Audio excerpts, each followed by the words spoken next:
Hey folks, thanks for coming over to Capitalism for Good. This is a part of a larger project where I am on a mission to interview 100 business leaders about the positive impact that they have on their internal and external communities. It is through these interviews that we will dig into how we can use the ways in which we make and spend our dollars in order to benefit the greater good. Folks, today we have Tory Hall, owner and operator of Sower Books in Lincoln, Nebraska. And wow, she was just so open and generous in this conversation, and we really get into the human and mental impact of what it's like to not only be a bookstore owner and a small business owner with a clear vision of how she wants to operate in the world, but also the human aspect behind all of that and what it's like to support others as whole people who are employees and customers. Her willingness to welcome people into her world, including her bookstore in all states, is really beautiful. It's comfortable, it's cozy, it's inclusive, it's welcoming, it's great. If you live in or are traveling through anywhere near Lincoln, Nebraska, I highly recommend that you stop in and play with the foster cats if that's your jam. And if you don't live in the area, follow them on social media or check out their website. There are links to all of these things plus more that are mentioned in the show notes so that they're easy to find. And with that, I'll let her take over with her story. Enjoy. And like, what got you to the point where you are now? Okay, well, first and foremost, hi, I'm Tori. I use she, her pronouns, and I am the owner and operator of Sower Books in Lincoln, Nebraska. Love it. Um, I've always been a book nerd, lifelong, and I worked in schools and in libraries. And in 2016, I was at kind of a crossroads. I had thought about going back to school to get my master's of library science. Still totally burnt out on school. It's like I didn't even make it past the syllabus day, and ran into a friend and was like, "So I just dropped out of grad school. I guess I'll just go work at Barnes and Noble or something." And she said, "Oh, well, you should go work at that independent bookstore down the road." And here's my thing. I grew up, I'm a military brat. My dad was Air Mm. Force. We moved around a lot. And most of the places we lived, like, we're very heavy readers in my family. We're very much library goers. We never lived places that had bookstores. Like, it would be the closest chain bookstore was an hour away. Yeah. So bookstores just weren't really on my radar. And so I walked into this bookstore in Lincoln, Nebraska that no longer exists. It has since closed. And was like, "Hi, I know things about books and an opinion on the Oxford comma. I'm pro that." And they were like, "Okay, what's your availability?" It's like, "Anytime, all the time." They're like, "Well, all right, sure." And that was it. I dipped my toes in the book selling world and was like, "Oh, this is all of the things that I love about libraries without needing an extra degree and with the added bonus of like all of the other fun things that you get to do alongside and sidelines and like selling stuffed animals and things." Yeah. Um, so started off in one independent bookstore that was very mission driven, but Mm. not at all a functional business. And after that place kind of imploded, I cold called another bookstore in the area called Chapters, and they're half an hour to the west of Lincoln in Seward, Nebraska. And I cold called them and was like, "Hi, can I work for you?" And she was like, "I'm not hiring." And I was like, "Yeah, but like I ran a bookstore for a couple years. Like, would that be helpful?" And long story short, in January of 2020, I Fun. started handling social media and website sales for this bookstore. Oh, wow. And that worked out really well. That was the right place at the right time. And Chapters is a bookstore that is phenomenally business-wise run. They Mm. celebrated their 20th anniversary. They opened in 2004, so like the rise of Amazon, the recession of '08, the Walmart came to Seward, Nebraska, and Carla, the owner, just knew what she was doing, had the business acumen, knew how to just like continue, like, keeping on. So I spent 4 years under her tutelage and walked away thinking, well, left there to open Sower Books, and was like, okay, I've seen a mission-driven sort of things, and I've seen a functional business.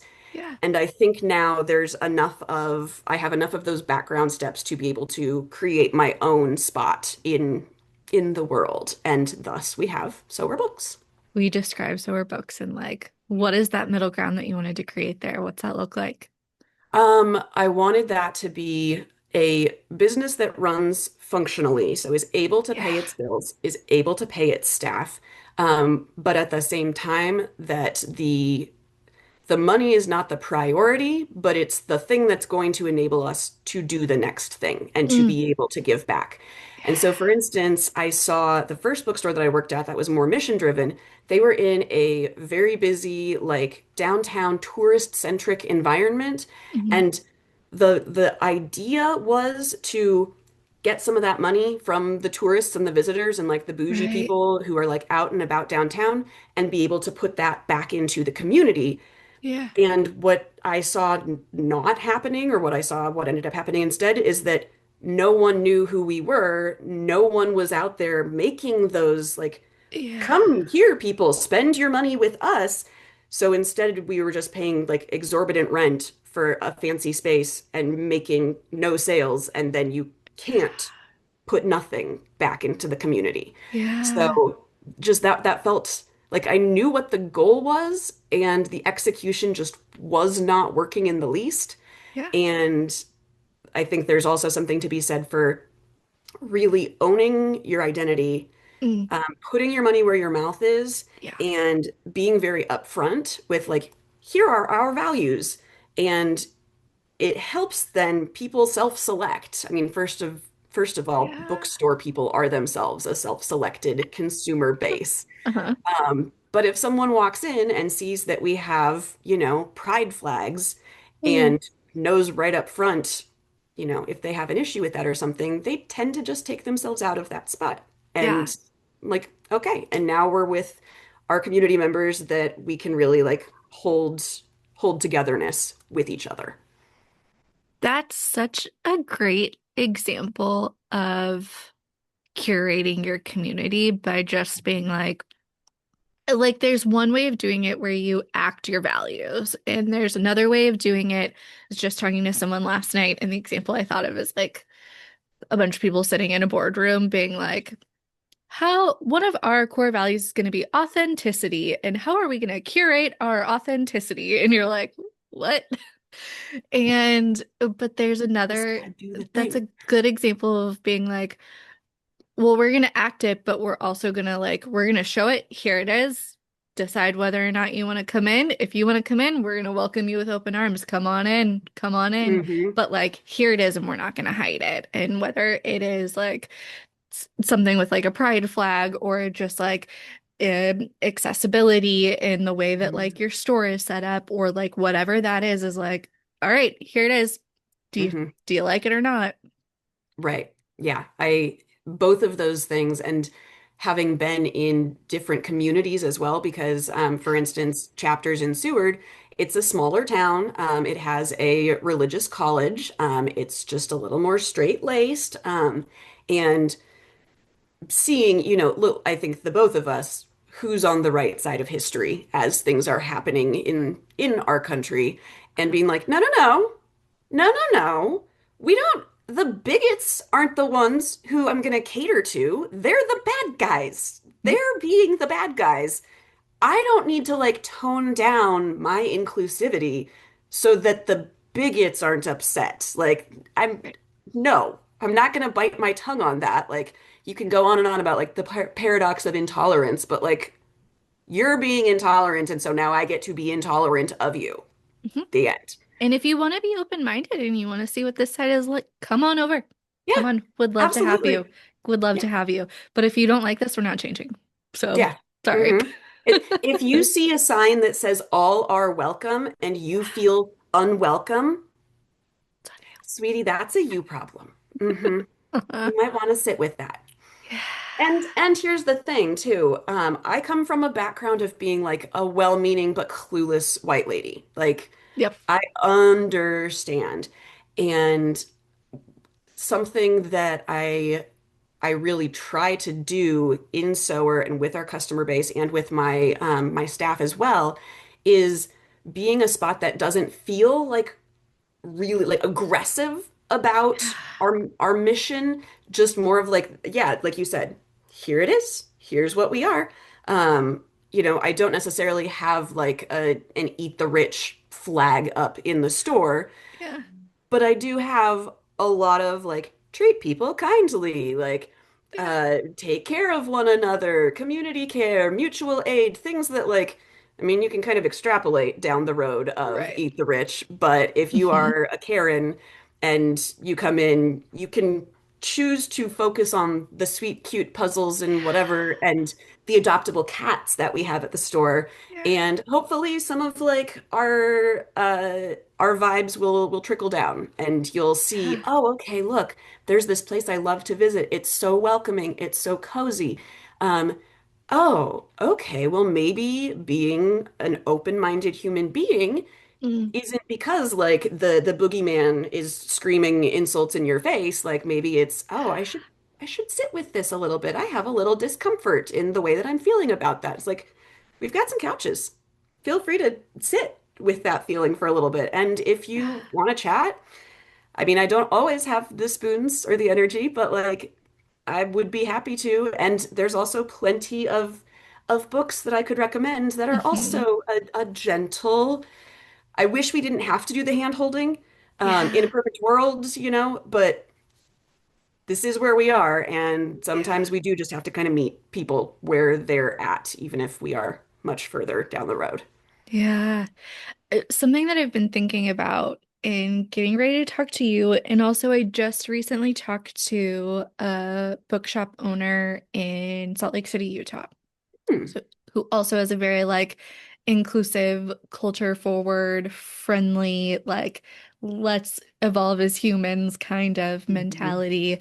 And yeah, I love it so much. And one thing that I've been thinking about is, and I know that this is a general statement, and there are definitely outliers. There are Mhm. absolutely people who are curating their bookstores that are maybe a little bit more exclusive or maybe a little more niche focused in a Sure. certain way.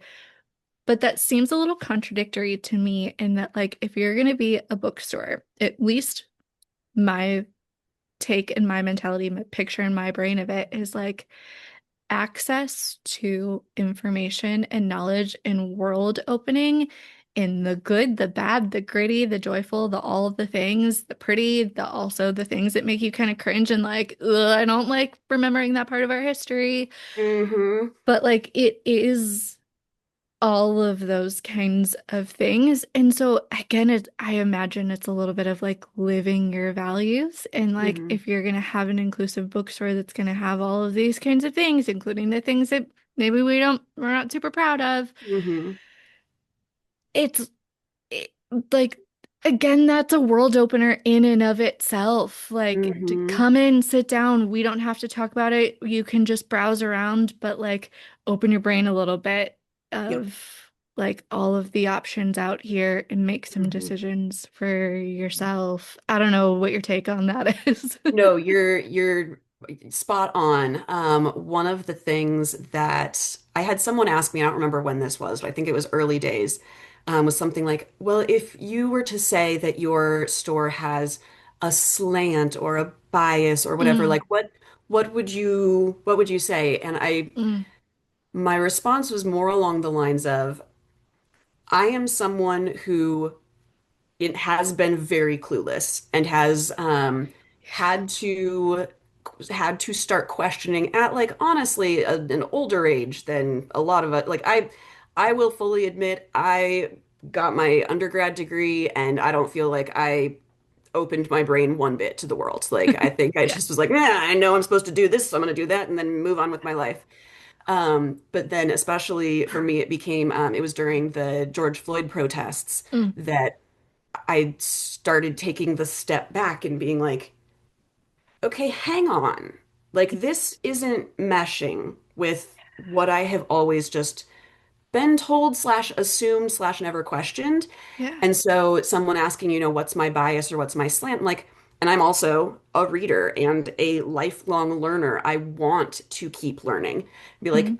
you might think that I have a leftist slant or a bias, but from the research that I have done and all of the things that I have learned and what I have found to be true, all of those things, like those are the things that are on these shelves.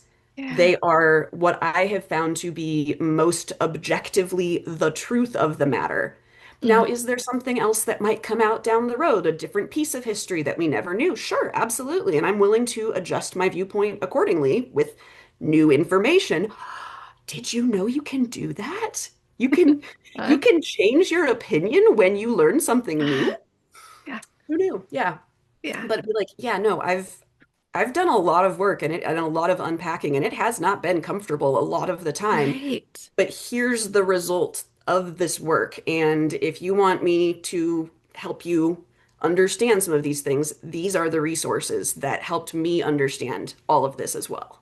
Yeah. I something that I wrote down when you first started talking about your story was like being burnt out at school, and I think you brought this right back to it. Like you're burnt out from learning in a certain setting in a certain way, and I'm phrasing it like that because I'm really saying I was burnt out from being in a certain setting in a certain way, late in life ADD diagnosis, and I was like, Hmm. "Ooh, got it." I just wasn't. I mean, it I I graduated high school kind of early. I graduated college early. I did fine, but I also like chose a degree in criminology and political science so that I never had to do math ever again. Obviously, I went into a Hmm. career later where I did a bunch of math, but computers helped me. Like it's all these like twists and turns and all of these Hmm. things, but like also part of that was like I'm gonna graduate early and I'm gonna do all these things early because I'm sick of school. I'm sick of this structure. I don't Hmm. like doing it. I somehow am fine. I'm somehow getting fine grades. I don't know Hmm. how. But like I just that wasn't for me. And I found it interesting when you were talking about like being burnt out going through like into grad school, but like also being a lifelong learner and like evolving and Hmm. growing as a human being. And like there's just, in my perspective, like education in and of itself and my Hmm. viewpoint of education has changed so much. I have Hmm. so much praise for educators. I think they're the world's. I have educators that are around me who do a great job of being patient Hmm. and answering all of my questions, and I'm very appreciative of them. But like, I just don't, I couldn't see myself sitting in a classroom. And yet, I think that there's a different way to, once again, going to like inclusion and accessibility of like, Hmm. there's a different way to access information and knowledge Hmm. maybe than some of our traditional structure. Yes, and kind of bouncing off of that, this is going to be a little bit of a digression, but I was thinking about it earlier. Yeah. Lived experience versus, Mm, book experience. And at one point I was reading up on, I had heard that standardized tests or, the SAT, the ACT are inherently racist. And mm, I was like, okay, I'm definitely not disagreeing because everything in this country is built, everything and a lot of the world is built inherently racist. yeah. But like, how could a test be? And one of the pieces of it that I was like, okay, you coming from a criminal justice background, you could read a book about how the justice system works and you can take a test on how the justice system works, but you have seen with members of your family, with people in your neighborhood, you have seen extreme like miscarriage of justice left and right. And so, okay, here's what the book says is how justice works, and here's now the test on how justice works. And you're like, it doesn't though. Yeah. Just because it says that in the book and that's the way it's supposed to be, that's, cops Yeah. aren't supposed to be the in fact enforcers, like they're not supposed to be the executioners of the day. Mhm. Like that's just because they're not supposed to be doesn't mean that just because you are a citizen of the United States, no one cares now. They can just ship you off to some country. Like, it doesn't matter what the actual rules and laws are, especially, sorry, again, just like if Yeah. you don't have the access to the courts, if you don't have access to an attorney, if you have a language barrier, if I mean the classism of the justice system where it's like I'll see a headline that says, "Oh, the Supreme Court declined the rebuttal of the," like, how many quadruple negatives are Uh-huh. going to be in this sentence? Can someone please just say Yeah. they said gay marriage is still fine? Uh-huh. Like, who has the time and the energy and the mind frame and the money and the everything else to be able to understand these things when what you see in your neighborhood is vastly different than what you're reading about in a textbook? Yeah. Yeah, it just kind of boggles my mind. And so then yeah, Yeah. you can learn something in this setting, but if the reality of it is completely different, then did that learning in that setting do anything for you? Yeah.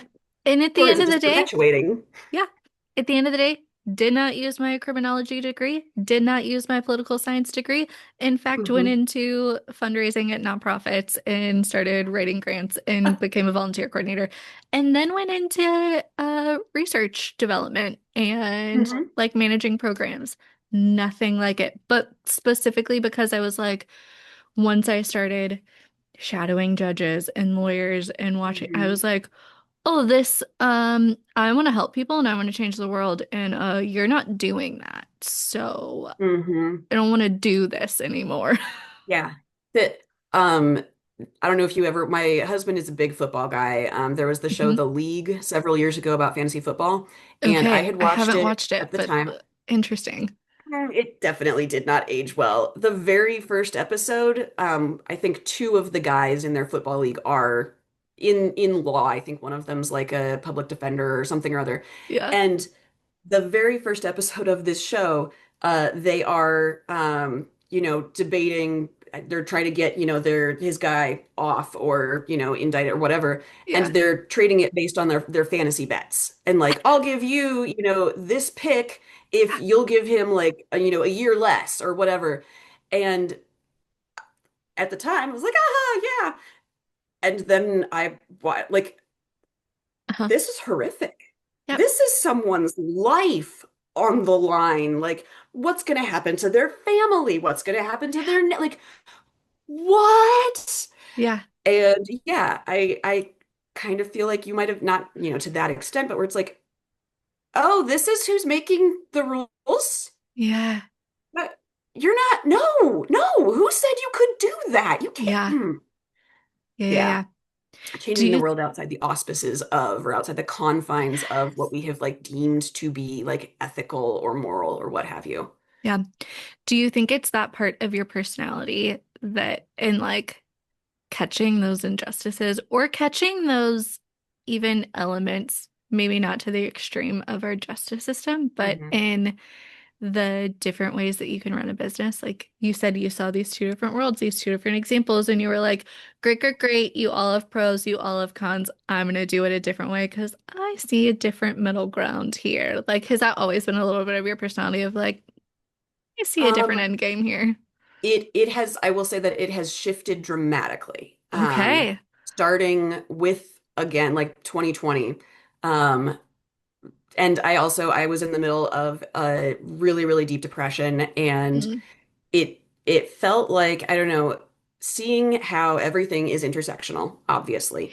Yeah. Um, all the intersecting like threads, it felt to me, and sorry if this is rambly, but like in my depression, I couldn't do anything, but I could like start finding this thread and how it tied into the rest of the world. And it became less like, and I would come home from having, read something or learned something and tell my husband, like, oh my gosh, did you know that, like, bleh, the worst thing you've ever heard? And he's like, that is so depressing. And I'm like, yes, but like, that's the way I am right now anyway. Like, it's not going to make me any happier or any less happy. But like, now I know it. And now, like, I can take that thread and I can follow that line.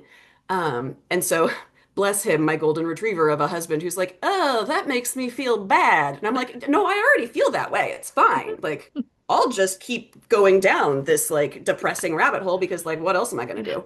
Yeah. Um, and actually, you talking about both of these experiences, both of these businesses, um, I read Evicted by Matthew Desmond Mm. um, during before pandemic and then also again during pandemic.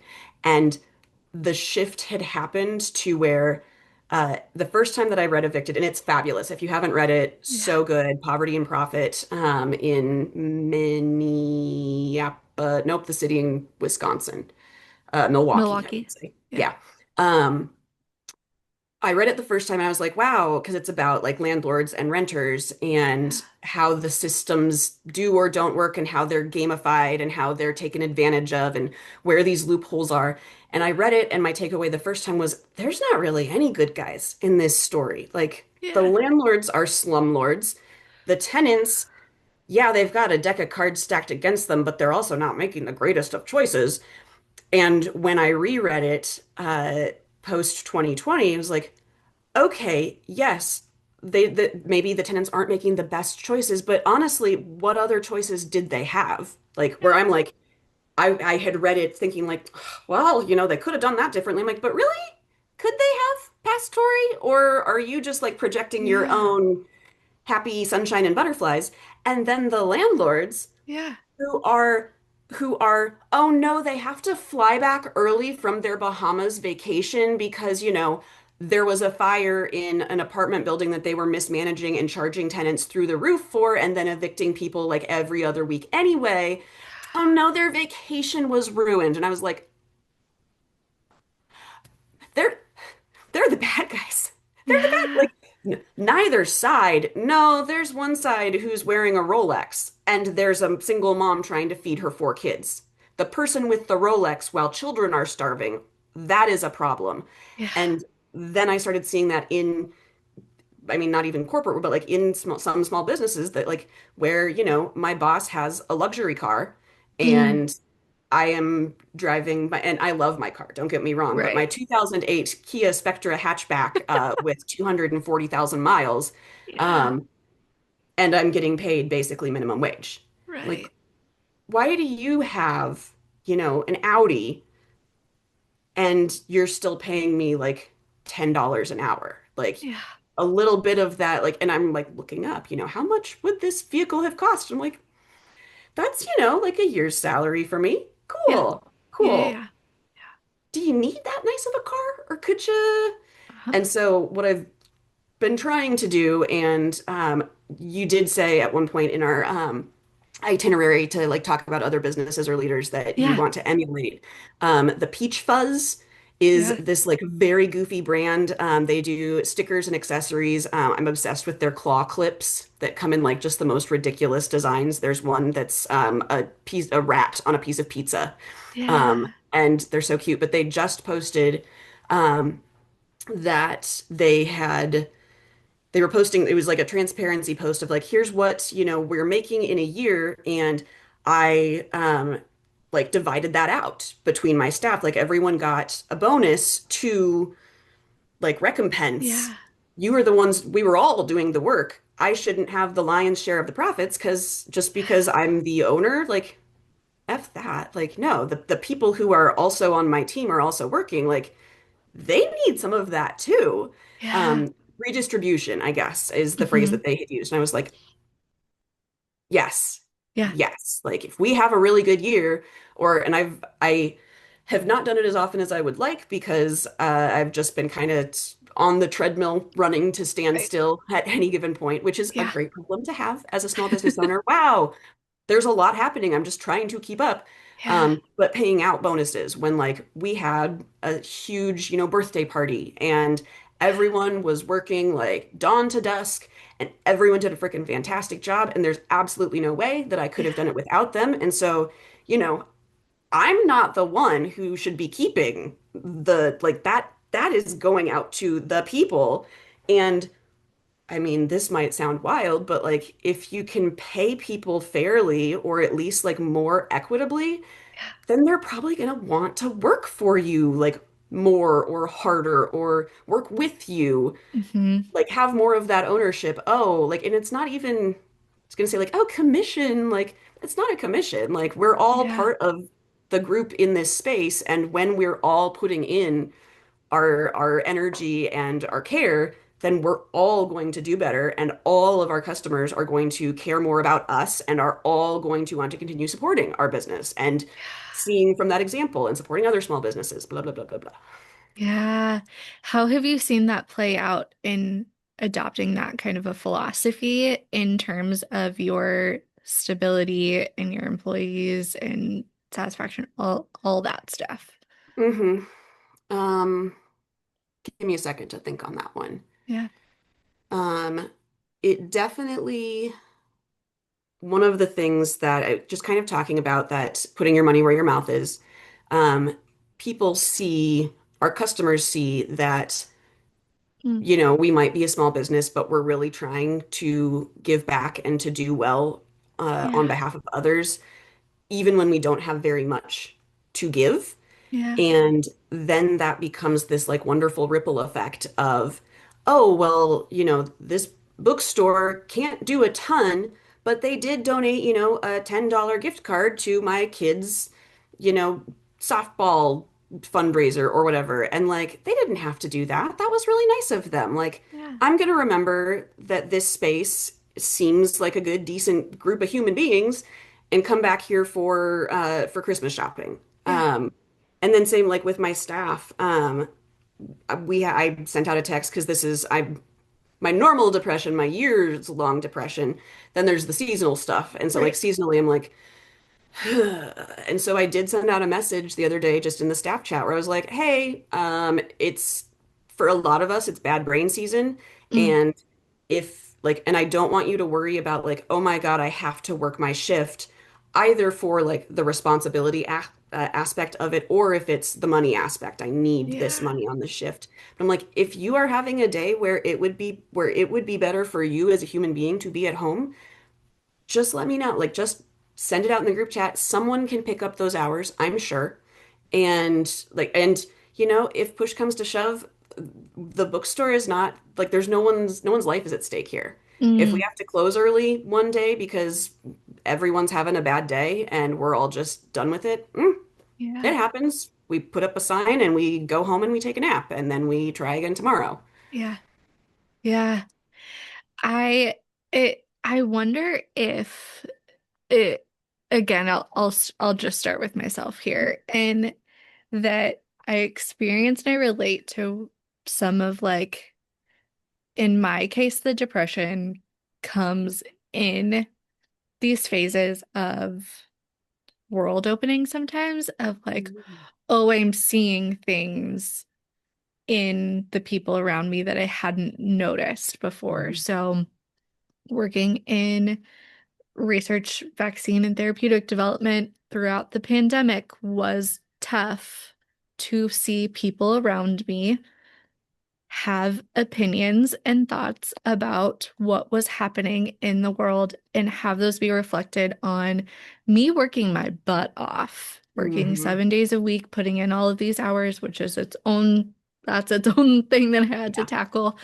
But like, hey, I'm trying to work really hard because I think I'm doing the right thing and doing good in the world and having all these people around me be like, in fact, we think that's a lot of BS. And I'm like, and in fact, we think you're kind of stupid for doing it. And like that, whether that was outwardly said or that was something I internalized, like seeing those things in different ways was difficult for me. Like in my early 20s, I think a lot of people go through a similar transition of like, here are all the ways that you're taught what the world is like, and then here's the real world, and you're like, wait a second, what? And like that had its own spiral for me and all of these different kinds of things. And so, what I've learned now at 35 is for me as a human being, as a person, like I recognize that when I see the world and it's not so great parts in a way that I haven't seen it before, it's gonna be internalized by me and I'm gonna take it. And then I'm also gonna feed it back pretty bluntly to everyone else. Like, kind of similar to Mhm. what you were saying. You're like, Yes. well, I'm here and this all sucks. And like, there it is.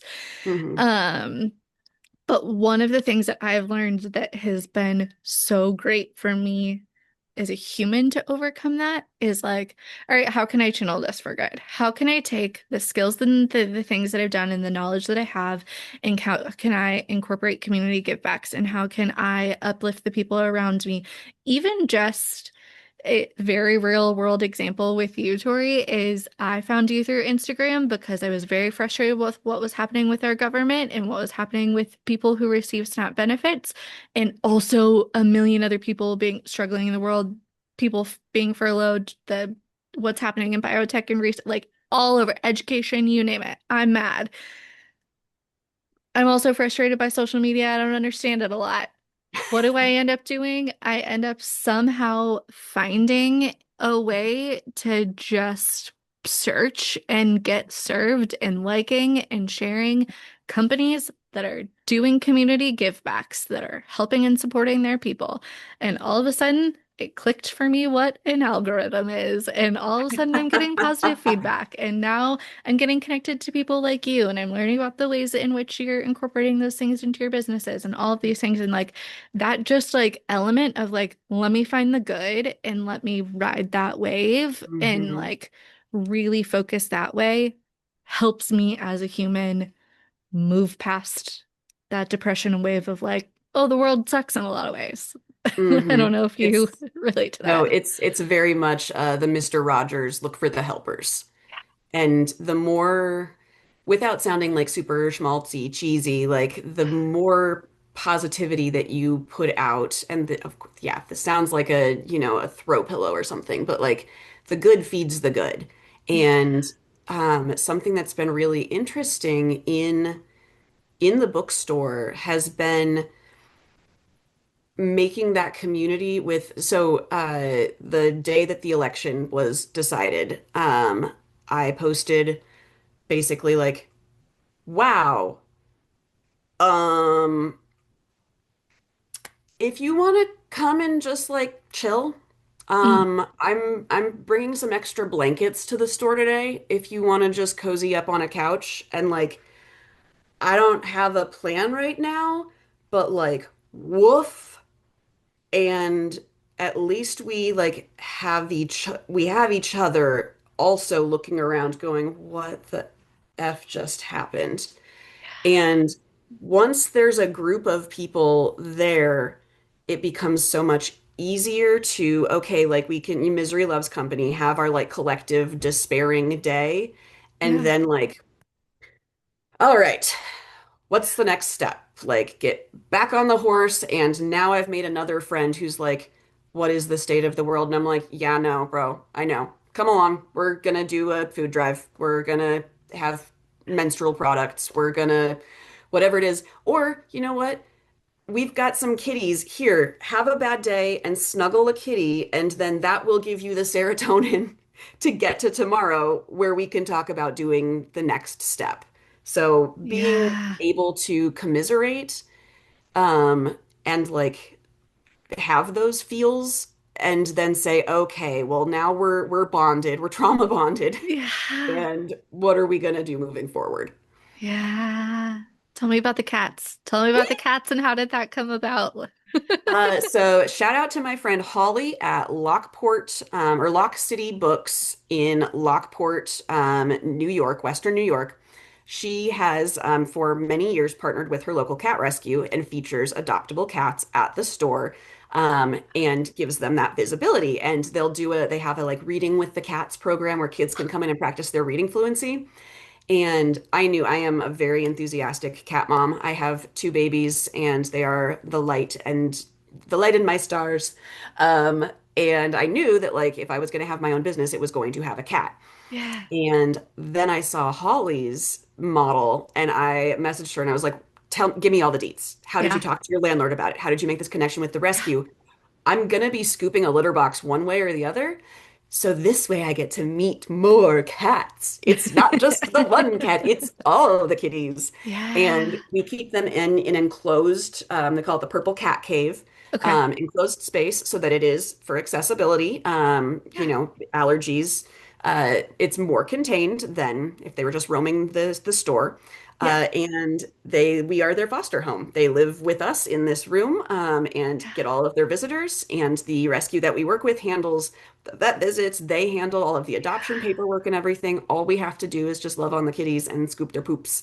Yeah. And we have been open for just shy of 15 months. And in Okay. that time, we have adopted out 23 cats. Wow. Yes, it has been so much fun. And I would totally say yes, everyone do it. I do know it has to be like the rescue that we work with has just been phenomenal. I could see it being a pain in Yeah. other circumstances, but it's been great. And then added bonus is that we have regular customers who regularly come just to meet the new cats. Oh, I heard that there are new cats. Like I need to Yeah. come in and see them.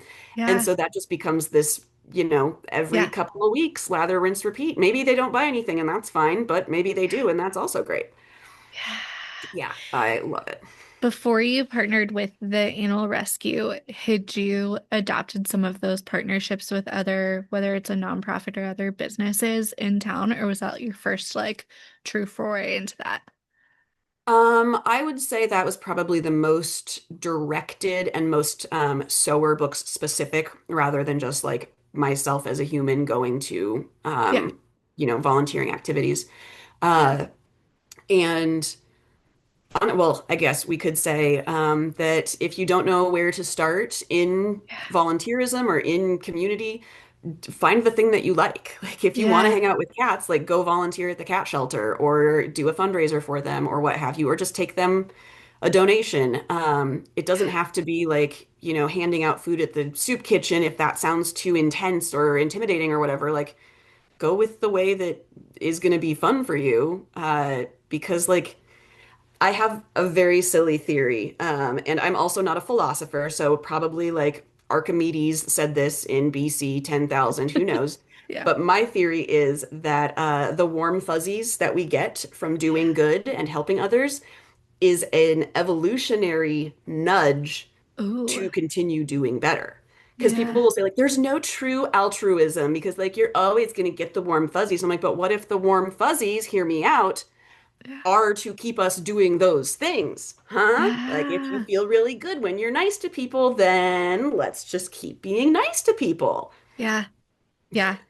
I mean, I it could go again. I'm gonna compare to Cal Crosby, the other bookstore owner, and I was asking him about like, okay, just like how do you make decisions? Like he's got all these things that happen in his life, and of course he's like been around books his whole life, so he's a little bit of a storyteller, and every storyteller sounds like the climax of a novel, and like it just is beautiful. But it's also like, so I'm asking him how he makes decisions, and he was like, you have to trust the universe, you have to follow the universe, and got me thinking about like I'm hearing from all of these different leaders and everyone calls it something different, like trusting the universe, your discernment. I'm following God. I'm doing the scientific approach, and there are more pros in the or check boxes in the pro column than the con column, and there are all Hmm. these different things, and like it doesn't matter what you call it. Like, it's the warm and fuzzies, it's the whatever. Do we really need to have a label on it? Do we really need to know? But it's like the thing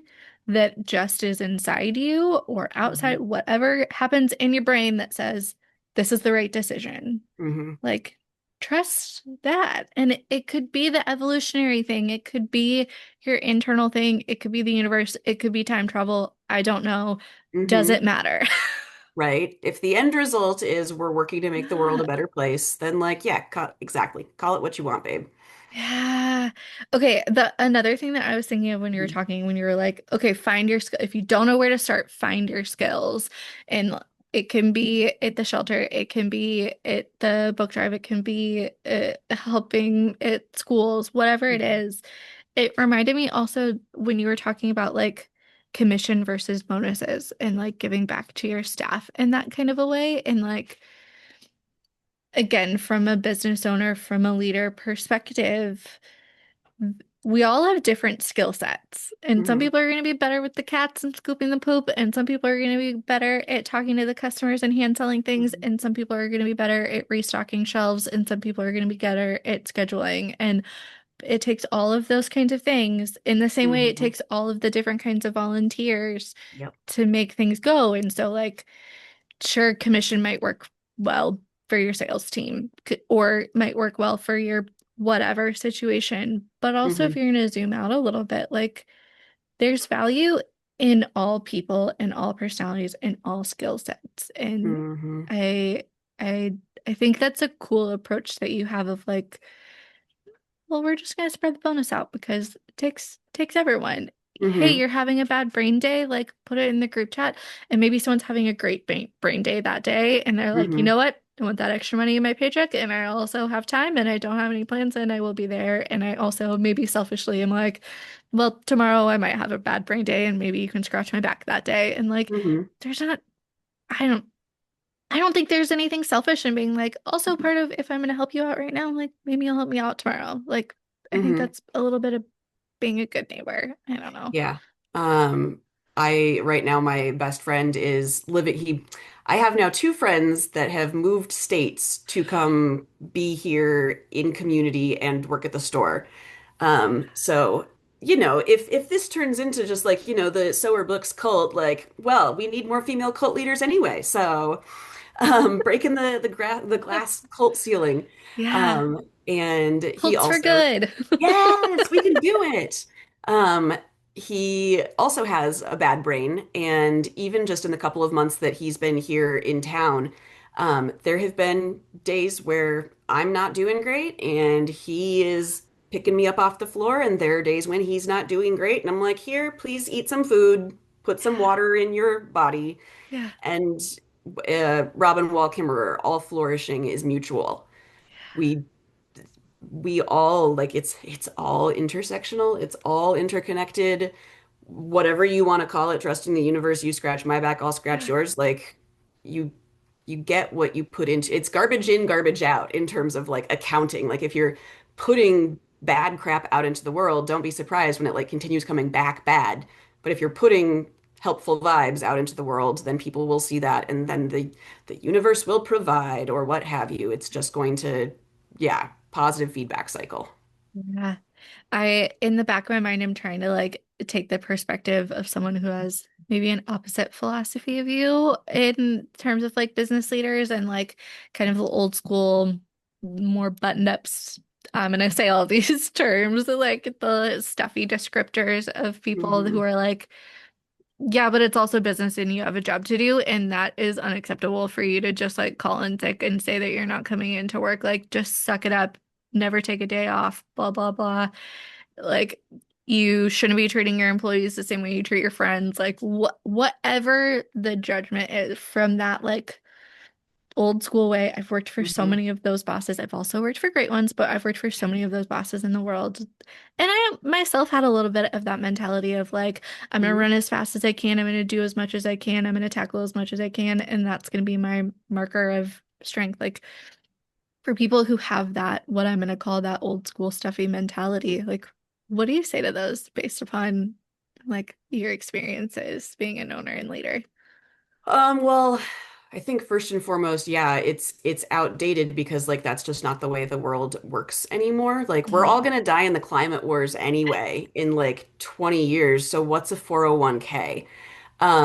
And oh, pull yourself up by your bootstraps. Okay, old white dude from a century where like a high school graduate could have a 2.4 family, kids and a dog and a white picket fence, like that's not the world we live in. And Yeah. cool that you got that world and then pulled the ladder up behind you, but like w- I would not expect, and especially like deconstructing so much of what I was told and what we just assumed was the case that like, well, this surprise, this white guy with zero skill set, became the president. It's like, yeah, because they always do. They don't, Mhm. everything's handed there's been several posts going around of like, well, I don't believe in white privilege because like I don't have any marketable skills, or like I didn't like, wow, I don't believe in white privilege because I still suck. And it's like, yeah, you do still suck.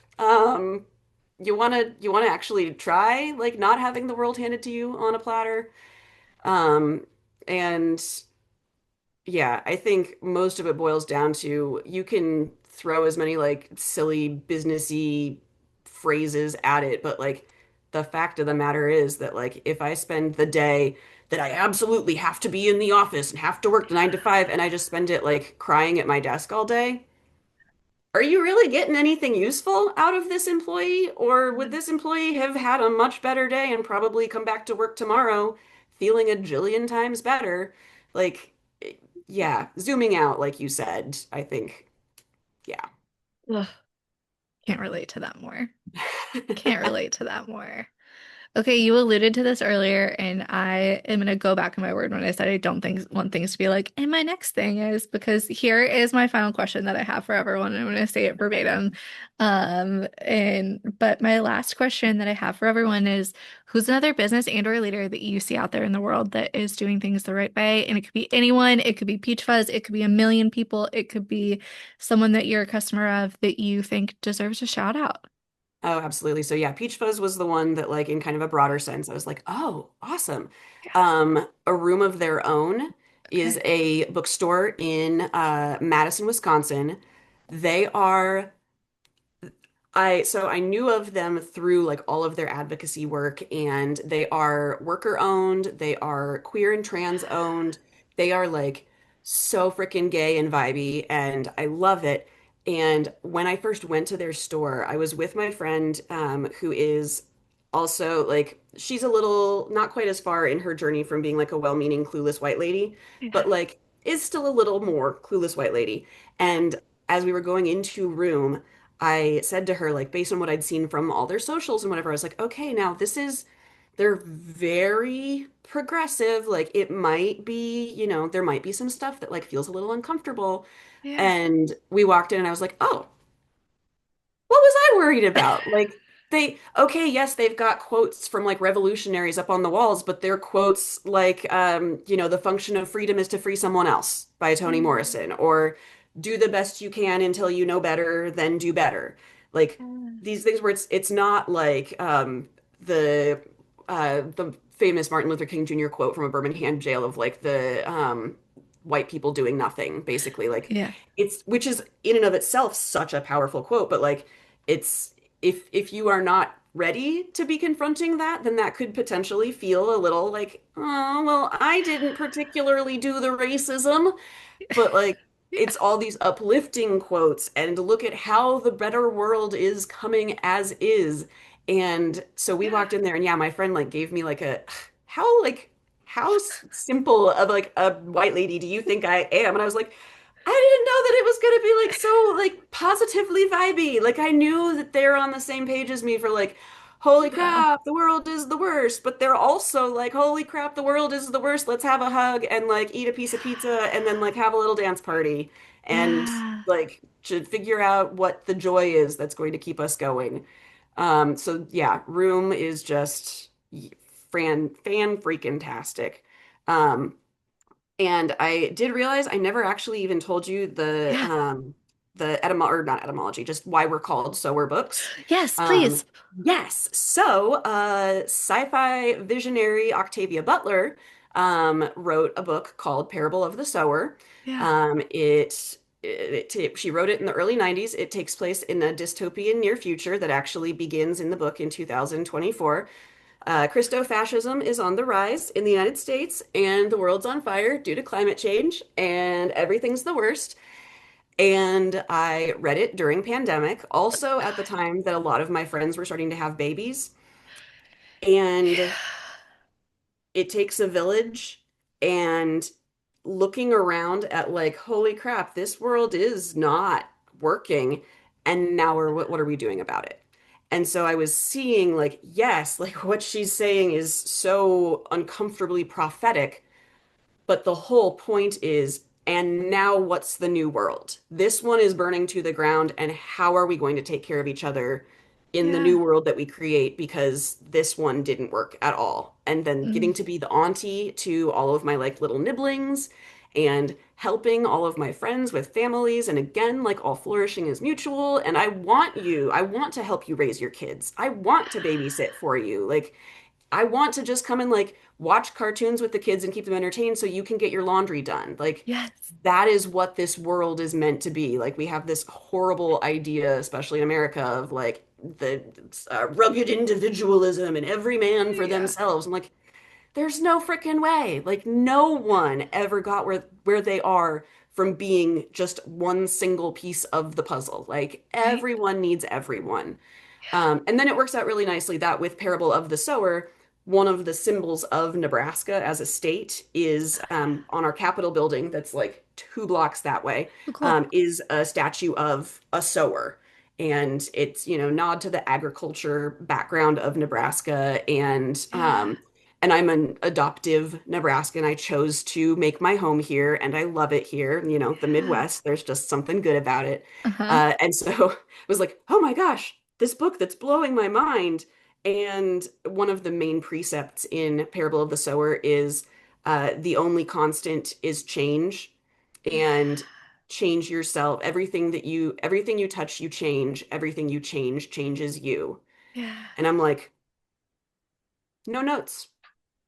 Yep, that makes perfect sense. I got okay, like this, we're just gonna have to change. That's what Yeah. we're doing, and we're gonna change the world into the way that is going to work best for the majority of us, hopefully for all of us. But if you're, what's the phrase? If you're not sitting at the table, you're probably on the table, Not heard that before, but okay. Uh-huh. right? Mm-hmm. Uh-huh. Like, okay. Well, yeah. So that's, and I do encourage everyone to read Parable of the Sower. It does have a sequel, Parable of the Talents, but it's just, yes, a lot of people read it and they're like, that was so depressing because it's exactly what we're living in. And I'm like, yeah, but, and there are days where the yeah, but is uh closer to the surface in terms of like optimism and yeah, we're going to build that better world. But I keep hanging on to that Yeah. on days when it's not feeling very likely. I'm like, no, the point is that we're going to make this better for everyone. Yeah. Blah, blah, blah, blah, blah. Oh, I love it so much. I think that's the perfect spot to end, Tori. I cannot thank you enough for doing this. It's been so great. All right, have a Awesome. Well, good so one. nice to Bye. meet you, Andrea. Have a You good too. one.